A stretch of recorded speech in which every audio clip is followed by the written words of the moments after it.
Check. 1, 2, 3, 4. Check. Alright, let's insert catchphrase. I do not have catchphrase yet. So, how's it going? Happy Friday. January 9, 2026. It is 3:30 p.m. Central Standard Time. And it's pretty nice outside. In Lower Alabama, it's probably like 75 degrees or something. I mean, I'm wearing shorts. Slip-on Birkenstockies. So, enough about me. Let's get into it. So this is what we're gonna sort of discuss. This is the short version. So, who's all heard of 3iAtlas? So, 3iAtlas is an object hurtling towards our world from out of the solar system, and it has done some wacky things that make you think maybe it's not just a rock, but they say that it is just a comet, and whatever. Jury's out. Anyways, this is a book called Rendevous with Rama. I read this when I was young, probably around 1990, 1991. Rendezvous with Rama is a 1973 novel by Arthur C Clarke about a giant thing hurtling into the solar system from out of the solar system.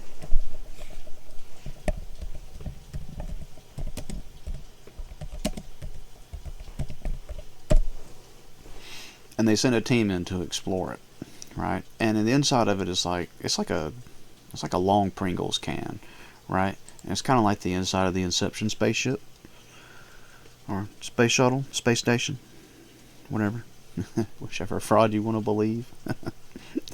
Sorry, just kidding. Or it's kind of like a whole bunch of Halo ring worlds, but smashed together, right?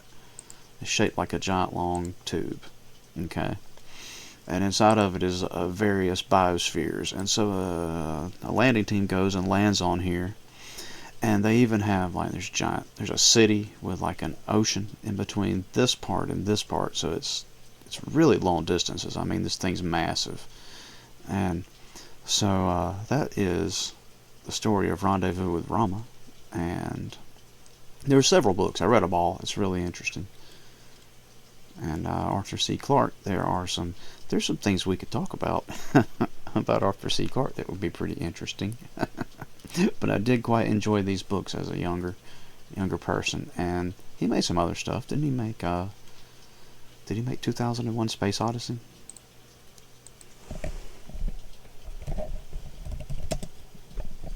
Arthur C.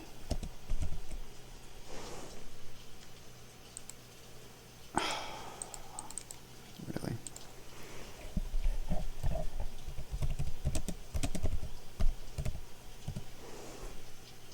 Let's see here. See what old Mr. Robert. Sorry, I was reading Robert Heinlein's name as that came up. Another interesting bunch of books. And Starship Troopers was a cool movie. Let's see what all he wrote here. Da, da, da, da, da, da. He was known as one of the big three, him and Isaac Asimov and Robert A. Heinlein. Also, a bunch of cool books by those guys. I did enjoy those. Yeah, he wrote 2001 Space Odyssey and subsequent Space Odysseys and Rendezvous with Rama, yeah, and all of the ones that go with it. I mean, there's several of those books. And, we can talk more about Arthur C. Clarke some other time, because this was just to tie in with 3iAtlas. Where did it go? That's the one from the other day. We may come back to that one. There we go. So 3iAtlas, which they say is a comet. And you can believe however much or little that you want. It's a really cool channel, Ray's Astronomy. He's taken some actual pictures of it with his telescope. He's got a big, nice telescope, and he's taking pictures. And you should check that out. Anyways, Rendezvous with Rama is very similar to the story of 3iAtlas, except for it's actually a spaceship in Rendezvous with Rama. Then there was Eon by Greg Bear. That came out in '85. And Eon by Greg Bear, who's another good writer. His book Blood Music's pretty interesting as well. Now, Eon is about a civilization that took an asteroid and hollowed out the inside of it and made it into a spaceship and traveled all over the place in it. But really, it's a long story, but they managed to turn it into a singularity inside the asteroid, so it could become infinitely long in time, and they stretched it out inside, so it was much bigger on the inside than the outside. I know, crazy, right? And so they had an entire universe inside this rock as they were moving around through space. But that is Eon, another story of an asteroid coming from somewhere else and doing or a comet. In this case, it was an asteroid coming from somewhere else and doing natural heavenly body type maneuvers, at least according to the measurements that we were shown. But who knows how accurate those measurements are, you know? I mean, if you're like me, you might not even believe that what they're measuring is really what they're saying that they're measuring, you know? We'll talk about that sometime. But the point is this and Rama from 1973, Eon from 1985 are very similar to the trajectory of 3iAtlas story. But so far, none of the interesting good parts. There was another book that I read when I was young that also came out in 1985. It's called Ender's Game. And Ender's Game's been made into a film. The film was okay, but the book's way better. Way better. And in the book, the children use iPads. They don't call them iPads, but I mean, they use tablets. They use tablets. They have internet, obviously, very advanced internet. They have... What else did we have here that Ender's Game had? Yes. They had anonymity on the internet. In fact, Ender's brother and sister, Veronica and Peter, both older than him. Peter the oldest, Veronica the middle, Ender the third. Veronica and Peter were Demosthenes and Locke, and they were the two most important internet personalities. Like, it'd be like if your brother and your sister were Hassan Piker and Asmon Gold. But if they were ghostwriting these names, so the one who was the more liberal was writing the conservative part, and the one who was the more conservative was writing the liberals part. So it'd be if Asmon was writing what Hassan would say, or Hassan was writing what Asmon would say, if that makes sense. But his brother and sister were the two most important, completely anonymous internet personalities that were completely steering politics until the point where his brother became the hegemon. He became in charge of the entire human system. And he did that because of his ability to have influence on the internet anonymously. Also in Ender's Game was the idea of the hive mind, which has been a popular topic lately. And of course, there's lots of books like that, and movies, and all kind of media. Invasion of the Body Snatchers, and Cell, and that Astronaut's Wife movie, and the one with James Bond, and the Australian chick in it, where everyone is doing the flus. I can't remember what it's called, but they spread it through flu shots. And everyone's doing the flu shots. They spread it through that and turn everyone into hive mind. Well, that's in Ender's Game as well.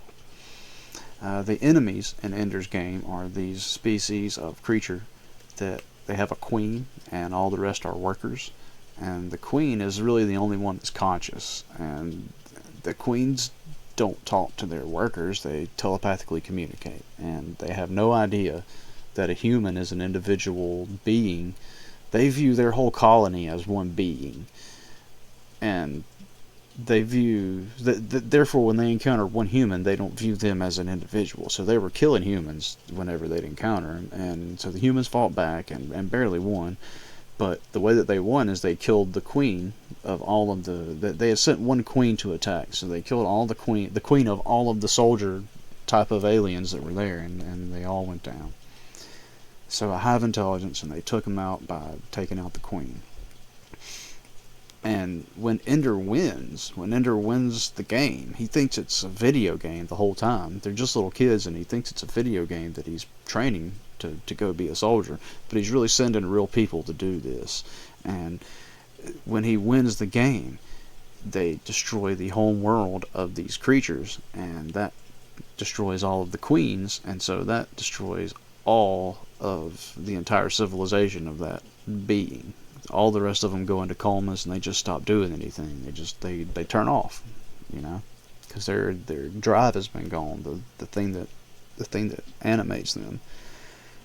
And so he wins, and they defeat that, obviously, and then the spirit of one of the queens, or of all the queens, because maybe it's not just separate spirits, it's a hive mind. So the spirit goes into the technology of the humans, because the humans back engineered their ability to communicate the creatures, the formics. They back engineered the formics' ability to communicate instantaneously, and put it in all the spaceships, obviously, so they could talk. And that technology that the humans developed was based off of the formics biology. So the spirit of the hive mind sort of went into that technology, because undoubtedly, they don't go into it in the book, but undoubtedly it was just that they captured one of them and had, Wi-Fi router plugged into that thing somehow, and that's why they were able to communicate, faster than light. They probably didn't make anything. They just figured out how to hack into that, or whatever they made. It isn't really explained, so that's just my own speculation. But the hive mind went into the AI, or went into the internet there, because it was part of their biology, and became the AI. So the hive mind became an AI, and the AI was essentially running the entire human civilization at this point, benevolently.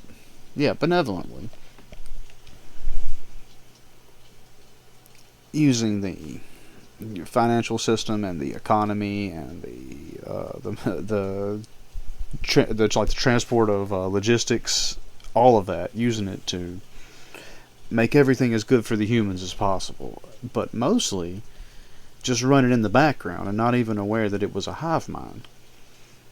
And the humans thought it was their own systems doing it, right? And so the main guy, Ender, who he has grown up in some of the later books, he gets what's essentially like a Bluetooth earpiece.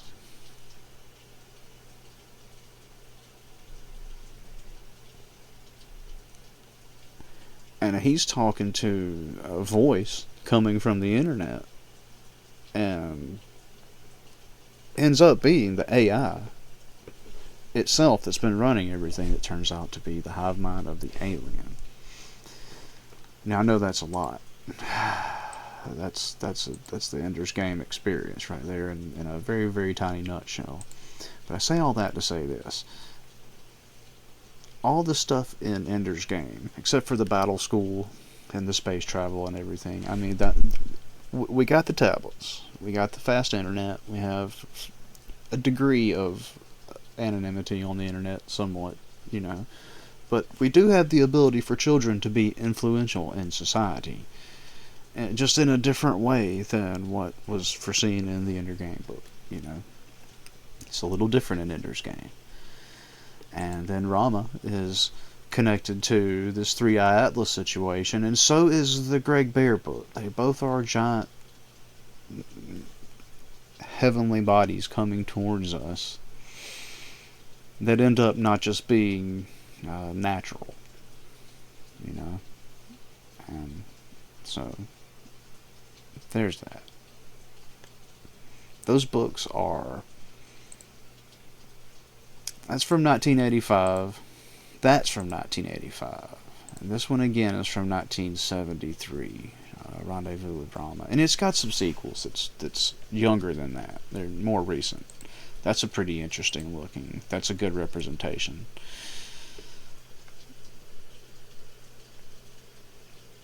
of the curve, and it would curve all the way around and had artificial gravity from spin. I mean, it was the real deal. You could go anywhere in that thing, and they did. The people that got on there were whisked away, and they lived their whole life on the spaceship, and it would move at relativistic speeds, and they'd have to go to sleep, etc. A bunch of, sci-fi nonsense. Falsitudes. Bunch of falsitudes. But awesome books whenever I was coming up. I mean, they passed a lot of time. And it made me think about a whole lot of interesting things. And this guy's book, Blood Music, is very interesting and worth checking out. For sure.